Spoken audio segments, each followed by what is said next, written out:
Alright, I have this Professor Jerimiah and Coach Krystal with Odyssey Martial Arts, and this is a video for the kids. So we're doing the shark bite technique so we know how to escape the mount. Also called the buck and roll.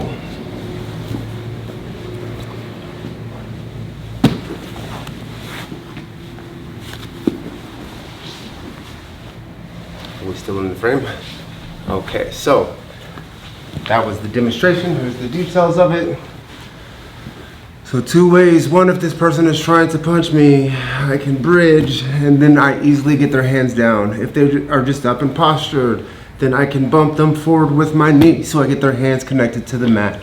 It's timing. For the kids, I always say dun dun dun dun dun dun dun dun dun dun dun dun dun. Chomp. My arms are coming up, and like a shark's jaws, I'm gonna chomp and bite onto this arm and hold it with my elbows close to my body so she can't get it free.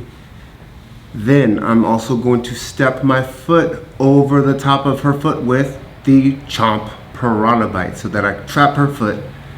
I am then going to turn and look in the direction of the same arm and the same leg that I have trapped so that I can bridge my hips high, push slightly with my arms, and then roll over so I get here on top.